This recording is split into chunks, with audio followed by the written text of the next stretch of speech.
मैं तेजेंद्र जी के पास आना चाहता हूँ वापस।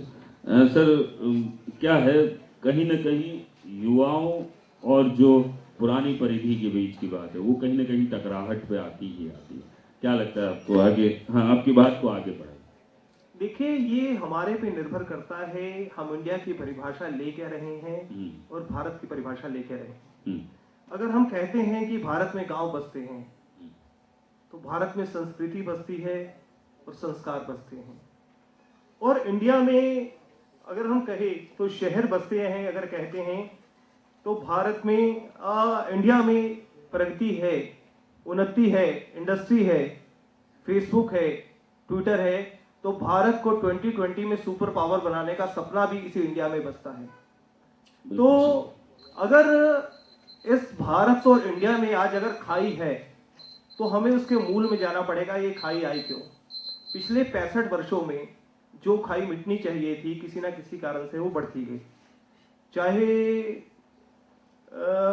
किसी भी कारण से हो। चाहे ये आप पॉलिटिकल सिस्टम लगा लीजिए कि उन्होंने वहां पे जो अगर भारत में विकास नहीं हुआ, भारत में उन्नति नहीं हुई, तो उसके लिए जिम्मेदार भारत नहीं था, उसके लिए जिम्मेदार इंडिया में रहने वाले वो नेता थे जो उनको वहां पे विकास नहीं दे पाए। और उसके अलावा कुछ ऐसी विचारधारा जिसकी मैंने पहले भी बात की, हर चीज का विरोध, इंडस्ट्री का विरोध, हर चीज का विरोध।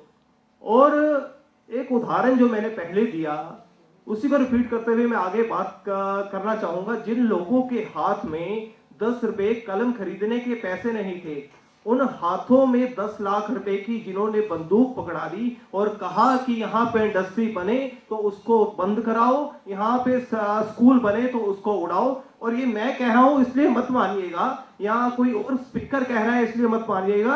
आप सभी पढ़े लिखे लोग हैं, गूगल पे जाके सर्च करिएगा। यूएनओ की रिपोर्ट है कि पिछले 5 साल के अंदर 500 से ज्यादा स्कूल एक विशेष विचारधारा के लोगों ने उड़ाए, इंडस्ट्रीज को खत्म किया, और सिर्फ इसलिए कि उनकी दुकानदारी और चाइना की फंडिंग चल सके। चलिए, हमारा ये दौर यहाँ पर जिस तरीके से बात चल रही थी वो खत्म होता है। आप लोगों के जहन में अगर तरीके वाले सवाल निकल के आ रहे हों, मैं एक लाइन, हाँ, मैं आपसे बात करूंगा सर, आपको बहुत लंबे। एक मिनट और आलोक जी का भी जवाब देना चाहता था। जैसे इन्होंने कहा सोने की चिड़िया से क्या हमारा मतलब था। किसका जवाब दे रहे हैं? आलोक जी ने सोने अच्छा, की दो चिड़िया वाली युवा बात आपस में बैठ रहे हैं। तो सोने की चिड़िया का मतलब पूंजीवादियों से नहीं था, सोने की चिड़िया का मतलब था हर तरह से संपन्न। इन्होंने द्रौपदी की बात भी की, सीता जी की भी उदाहरण दिया, लेकिन इन्होंने उदाहरण नहीं दिया कि भारत में आज से लाखों वर्ष पहले हमारी संस्कृति इतनी विकसित थी, इतनी वैज्ञानिक थी कि दुनिया हमसे सीखने आती थी। हो सकता है कहीं ना कहीं कुछ ना कुछ कमियां होंगी, लेकिन उससे ज्यादा हमारे पास ऐसी चीजें थी कि दुनिया उस भारत से शिक्षा लेने आती थी। मैं गर्व से और सीना चौड़ा करके कह सकता हूं कि आज भी दुनिया के पास कोई ऐसा वैज्ञानिक नहीं होगा जो नल और नील का मुकाबला कर पाए, जिन्होंने लाखों वर्ष पूर्व वो राम सेतु बनाया था, जिसे आज भी वैज्ञानिक वैसा नहीं बना सकते। और आज भी उनका पीछा कहां पर है? आज भी और भी सैकड़ों उदाहरण है। मैं उसके कोई राम सेतु एक उदाहरण के तौर पे कह रहा हूं। आज भी जो दुनिया में मिसाइल बनाई गई, तो वो मिसाइल का उदाहरण भगवान श्री कृष्ण के उस तीर से लिया गया कि जब वो तीर छोड़ते थे तो अग्नि वर्षा हो जाती थी। आज भी जो दुनिया ने प्लेन बनाने का उदाहरण लिया तो वो भारत से लिया कि जब पुष्पक विमान में भगवान श्री राम सीता को लेने गए थे। और आज जो संस्कृत की हम बात कर रहे हैं, आज अमेरिका कहता है कि कंप्यूटर प्रोग्रामिंग के लिए सबसे उपयुक्त लैंग्वेज अगर कोई है तो वो संस्कृत है। नासा में वो अनिवार्य की जाती है। तो यहाँ क्यों नहीं है? यहाँ क्यों नहीं है? क्योंकि यहाँ जब हम संस्कृत की बात करते हैं, अपनी संस्कृति की बात करते हैं, तो यहाँ पे कुछ लोग उसका विरोध करना चालू कर देते हैं। आप बात करना चालू कीजिए संस्कृत स्कूलों में पढ़ाई जाए, फटाफट कुछ लोग झंडा लेके डंडा लेके आ जाएंगे, अरे ये तो रूढ़िवादी लोग हैं, ये तो ऐसे लोग हैं, ये तो वैसे लोग हैं। तो वो जवाब भी बराबर की जिम्मेदार है। अरे ये भी जोड़ लीजिए टेलीविजन का आइडिया और वो हमारे महाराज संजय ने दिया था, और महर्षि नारद ने पत्रकारिता की शुरुआत की। नहीं, हाँ, महर्षि नारद पत्रकारिता की, और दूसरा सबसे बड़ी सर्जरी गणेश जी की।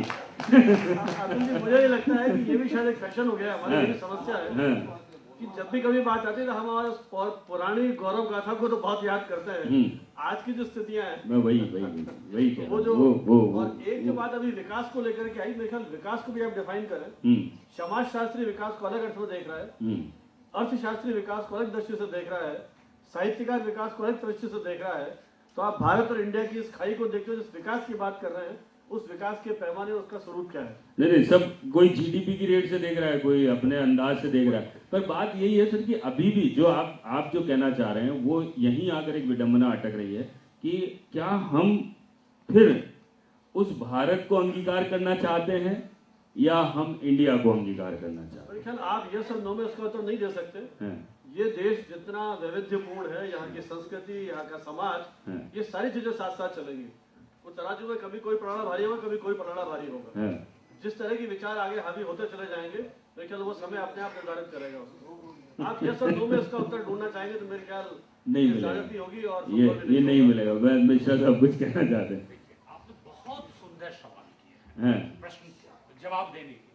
रामधारी सिंह दिनकर की पुस्तक फिर मैं संस्कृति के 4 अध्याय से जोड़ना है।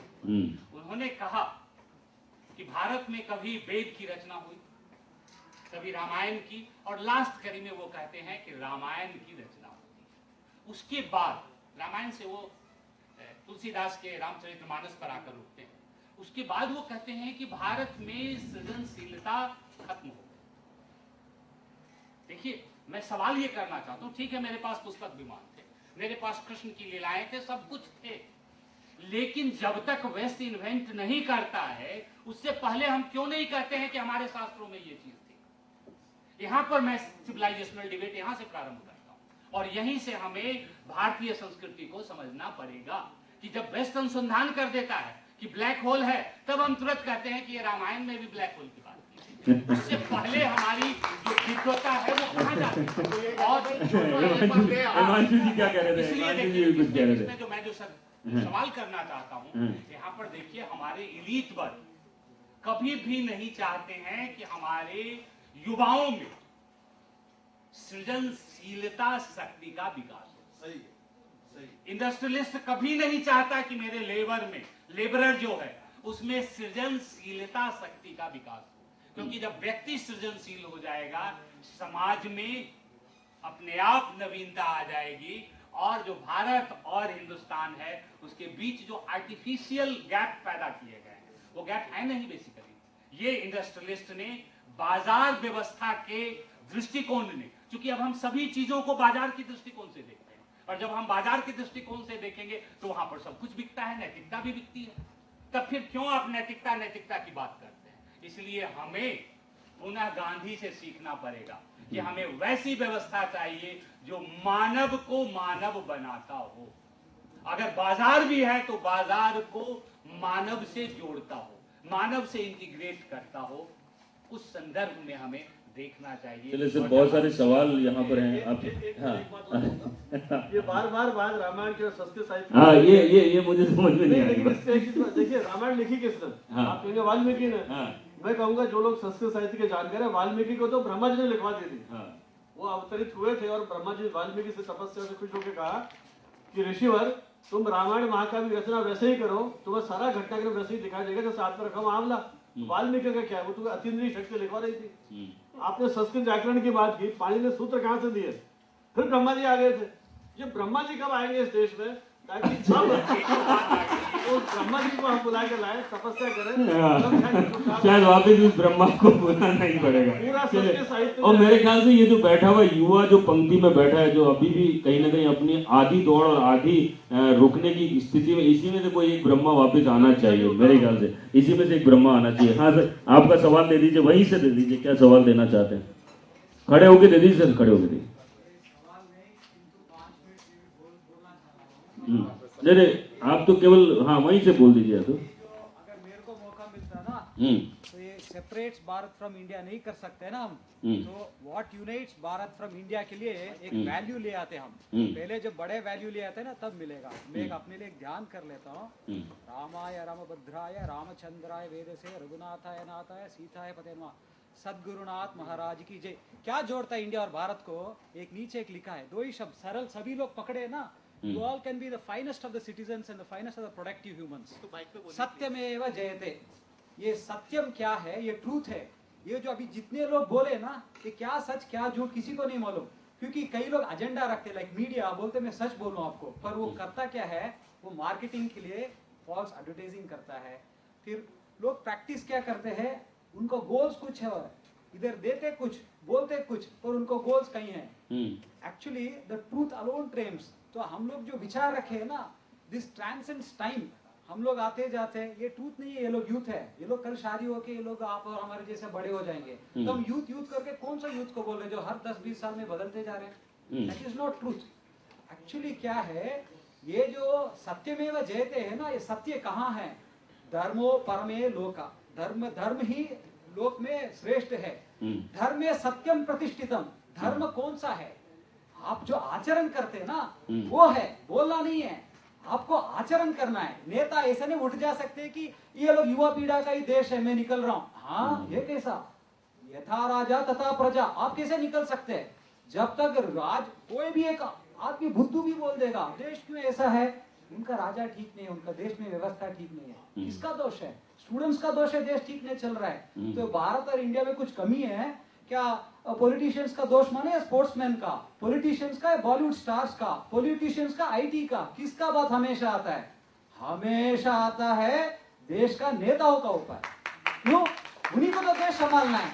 क्या आप मीडिया वालों को चलाने बोलेगा देश चलाओ करके? जब आपका आचरण ही नहीं है, आप लोग सत्य नहीं पढ़ा और सत्य में आचरण में नहीं रखा, और वो सत्य कहाँ है? इतिहास में है, अभी है, वर्तमान में और भविष्य में भी रहेगा. ये सत्य जो पुराना सभी लोग राम रामायण वेद सब बोले ना, यही इसी कोड है. अगर हम भारत को ये जो पुराने इतिहास तोड़ देंगे ना, फिर कोई बगल वाला पड़ोसी देश बोलेगा मैं आपसे पुरातन देश हूँ, मेरे से तुम सीखो. सीखा नहीं तो हमें, जब हमारा पास ज्ञान है, मनु जी ने बोले कि ऐसा एक देश होगा जो सबको बताएगा सिविलाइजेशन क्या होगा करके. उस सिविलाइजेशन कैसा होता? स्फीत मुदित एक रेश समृद्धि होना आएगा. If it is not rich, country will always have fight. क्योंकि पब्लिक को यही, जनता का मतलब ही यही है. लहर समुद्र में होते ना, एक दूसरे से बीच में लड़ते रहेंगे ये लोग. क्यों लड़ेंगे? आपस में भेदभाव होगा ही. कभी भी बिजनेसमैन में हो, घर में हो, भाई भाई में हो, स्टूडेंट्स में हो, टीचर्स कम्युनिटी में हो, लॉयर्स कम्युनिटी में हो, सभी जगह फाइट है. कहाँ कब कौन सा जमाने में फाइट रुक गया? ये फाइट चलते रहेगा. ये चलता रहेगा. ये फाइट चलने में एक समाधान निकलने वाला का है. ये फाइट चलते रहे, हमारे जैसे लोगों की रोजी रोटी भी चलती रहे. नहीं, आप लोग रोजी रोटी के लिए ही ये भारत और देश कभी ठीक नहीं होगा. मनुष्य फिर वही बात है, कहीं वही है, भटकाव वाली बात पे आते हैं कि हम भटक रहे हैं. स्पिरिचुअलिज्म को नहीं आपने छोड़ा ना, इसीलिए इंडिया छोड़ दिया. हमने इंग्लिश को पढ़ाया कैसा? स्वामी विवेकानंद जी जाके पढ़ाया. बिल्कुल सही है. क्यों? उनका गुरु से उन्होंने सीखे. You are not Englishman. Swami Ramakrishna Paramahamsa was not Englishman. हमारे इतिहास में जो भी नाम ले ना, कोई किंग्स, बिजनेसमैन, पॉलिटिशियंस का नहीं नाम आएगा.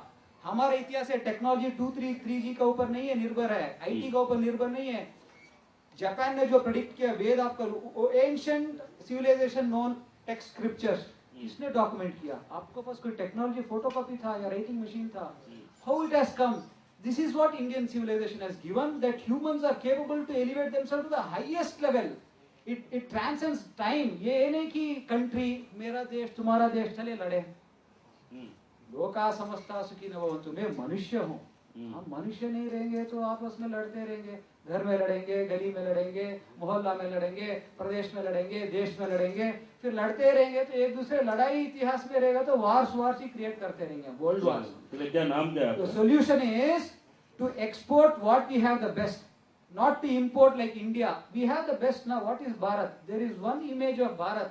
जो हम दुनिया में कोई भी आएगा ना उसको बोलेगा ये देखो. सभी लोग बोल रहे थे ना, किसी के घर में एक नेता का फोटो नहीं है करके. ये नेता का प्रेरणा है. जो नेता अभी नहीं है, कौन से साल रहे कभी नहीं मालूम. वो नेता बोलते मेरा परदादा परदादा परदादा ने त्याग किया, वो धर्म में अनुष्ठान करूं, मेरा पिता के लिए मैं जंगल जाऊं. वो देश है, वो राम का नाम है. वो ऐसा नेता इंस्पायर्स लीडर्स इंक्लूडिंग गांधी. हे राम क्यों है? He is the leader supreme. Not even for a fiction, you have to have him because nobody wants to deny truth. Any civilization, Bible, Islam want to say that no, I don't want truth. I don't want women's chastity. I don't want to be a good father, I don't want to obey by my father. कोई ऐसा ग्रंथ बोल सकता है मुझे ऐसा औरत नहीं चाहिए, मुझे ऐसा पिता का एक पालन करने का कर्म नहीं चाहिए। Relationship between father and brothers and brothers, how to be powerful valor and how to make a war right from Nepal border, जनक से लेके श्रीलंका तक जाके वार किए और विन करके आए। किसी को नहीं पसंद है कि मैं वार जीतूं। You must be powerful.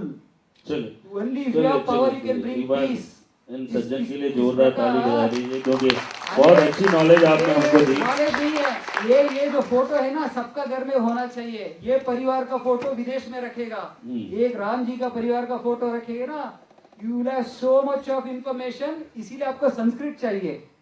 Just like reading so many novels, the tragedy with you can not read your own language, you want somebody to copy और उनको अप्रिशिएट कर रहे कि अमेरिका आके सीख रहा है, जर्मन आके सीख रहा है, आप क्यों नहीं सीखते हो? चलिए चलिए, थैंक यू। क्या नाम आपका, नाम बता दीजिए एक बार। सर थोड़ा सा मुझसे बाहर निकल जाइए। हाँ, क्या नाम बता दीजिए। सुरेश जी के लिए एक बार जोरदार ताली बजा दीजिए, बहुत अच्छी नॉलेज उन्होंने हमें दी। और कल से सब लोग अपने घर में राम की फोटो जरूर लगाएंगे। हैं? आज तो खरीदना पड़ेगा। पीछे से। हाँ सर, माइक दे दीजिए प्लीज। कोई बात नहीं, राम तो फिक्शन ही है। पीछे माइक दे दीजिए। ऐसा एक ताकत होना चाहिए जो रावण को दुश्मन मिले, रावण जैसा उनको हराने के लिए सबसे पावरफुल। सर मेरा एक सवाल है। हाँ। हम जिस राम राज्य की बात करते हैं, जिस राम राज्य में आदर्श मानते हैं, उस राम राज्य में सम्मुख ऋषि का वध किया गया था। दलितों का दबे कुचले और पिछड़ों के साथ अन्याय राम राज्य में भी था, आज भी है। मैं जानना चाहता हूं तेजेंद्र पाल जी से कि आप पुराने जिस भारत की बात करते हैं, उस भारत में भी दबे कुचले और दलितों का के साथ अन्याय होता था और आज भी होता है।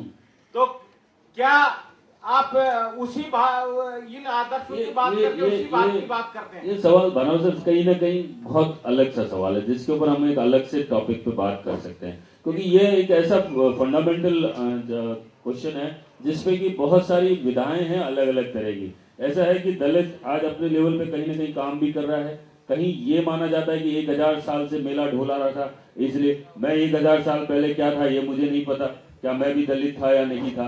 ये सारी चीजें अपनी जगह है, परंतु बात इतनी सी है कि हम इस टॉपिक पे थोड़ा सा इस मुद्दे पे बात नहीं करना चाहते। हाँ सर बताइए।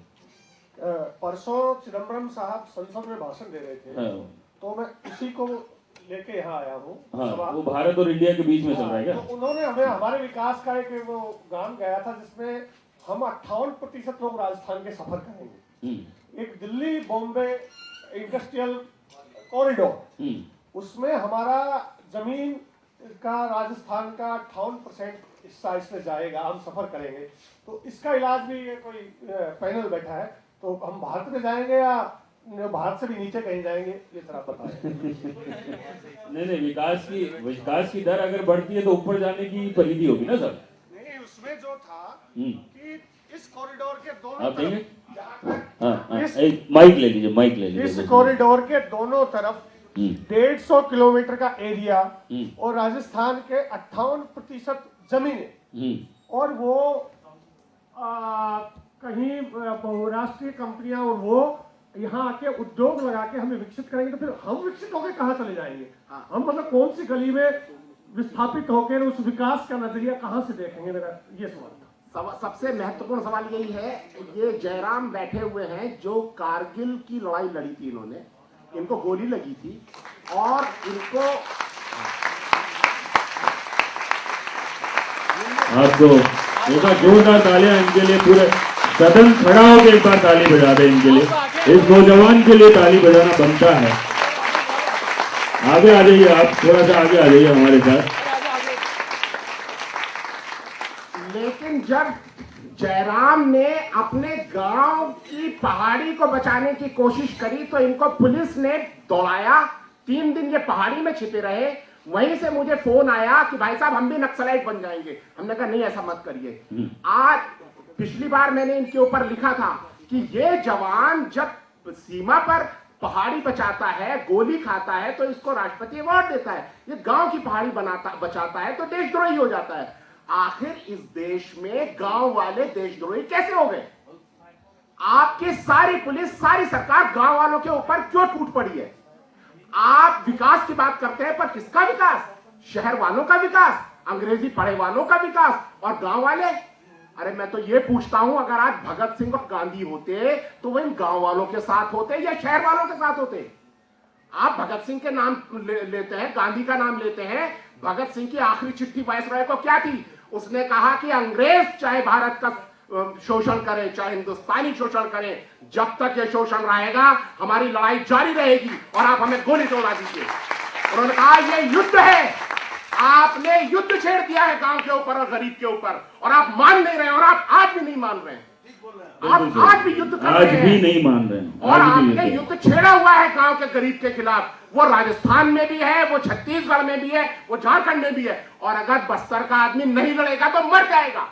आपने मारने का फैसला कर लिया है, और ये नौजवानों को समझ लेना चाहिए, इनको कुछ सालों के बाद रोजगार मिलने वाला नहीं है। किसी एक इंडस्ट्री का डाटा उठा लीजिए, पिछले 10 सालों में रोजगार घटे हैं उस इंडस्ट्री में, मैकेनाइजेशन बढ़ा है।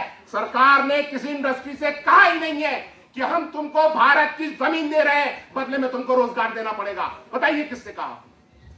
एक भी इंडस्ट्री उठा लीजिए, रोजगार घटे हैं उसमें। हाँ, रोजगार ओवरऑल बढ़े हैं, लेकिन वो सिर्फ इसलिए बढ़े हैं क्योंकि नई नई जमीनें दी जा रही हैं, नई इंडस्ट्रीज लग रही हैं। बोलते कुछ, करते कुछ, हासिल करते कुछ। और ये सारी दुनिया की समस्या है। सारा बिक गया, सब प्राइवेट फॉरेन लोग, सारे टीवी चैनल आधा का आधा foreign control, including wire services. सारी दुनिया में लोग, नौजवान सड़कों पर उतरे हुए हैं, और सबकी समस्या वही है जो हिंदुस्तान की है। इस समय हिंदुस्तान की सबसे बड़ी समस्या है कि आखिर हमारा विकास का पैराडाइम क्या होगा। इसमें सारे देश के लोग शामिल हो सकते हैं या नहीं हो सकते, और वो जवाब देने में हमारी सरकार विफल रही है। गांव के लोग क्या पूछ रहे हैं? वो यही तो पूछ रहे हैं कि हम कहां विरोध कर रहे हैं विकास का, लेकिन इस विकास में हमको तो शामिल करो। और उसका जवाब हम गोली से देते हैं कि तुम हमारे विकास के पैराडाइम पे सवाल उठाते हो, तुम नक्सलाइट हो, तुम माओवादी हो, तुम देशद्रोही हो। मेरे आश्रम पर बुलडोजर चलाया गया, मैंने किसको थप्पड़ मारा था? मैंने कौन सी 10 लाख की बंदूक उठाई थी? मैंने यही कहा था कि